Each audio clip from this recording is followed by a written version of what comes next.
All right, this video I'm going to show you how to do a different way to join your granny square to give you a seamless join. So at the last stitch, you would normally, well, we're going to still cut the yarn.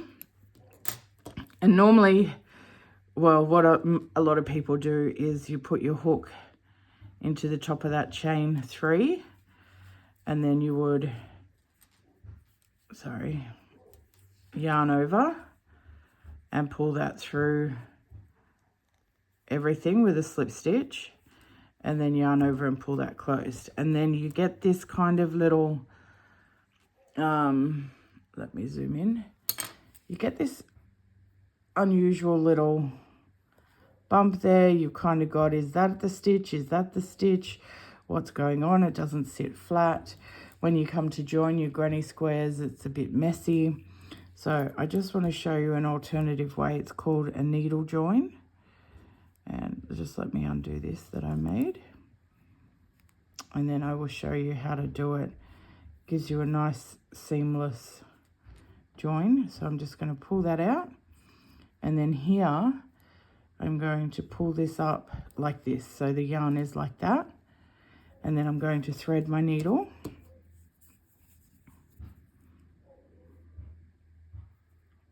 And I'm going to skip, this is my chain 3. This is where you would normally join it. I'm going to skip over that because I'm going to make a top stitch to replace that. So I'm putting my needle into the top of the double crochet, the next one along. I'm going to pull it through like this. You can see what I'm doing already, hopefully.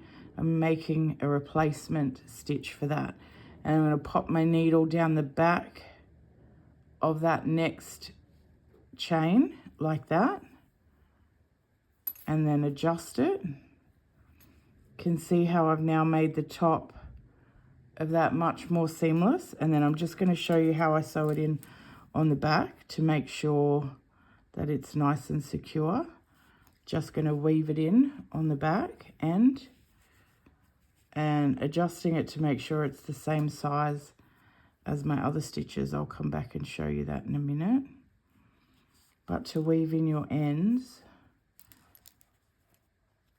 sorry, I got dog hair on the yarn. Just pulling it through like this. I'm just trying to loosen this up. I've got the tail too long. So I don't want to pull it tight because I don't want to pull the yarn too tight.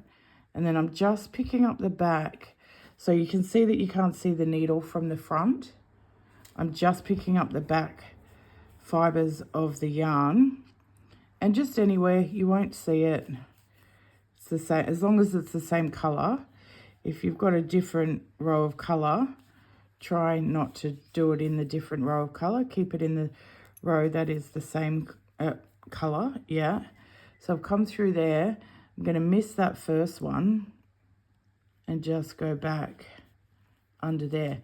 Now it's important to note you cannot see here, if you can see the hook there, you don't want to be able to do that. You want to not see your needle from the front of your work, especially. So I'm just going to pull it back there, and now you can't see the needle, which means you won't see the tail when it's pulled through. And I just like to give it a real good back and forward. And then I'll just cut that excess off. But you can now see here is where I joined it over. So I went from here into here, back down into there. Now you can't see where it's joined. It's nice.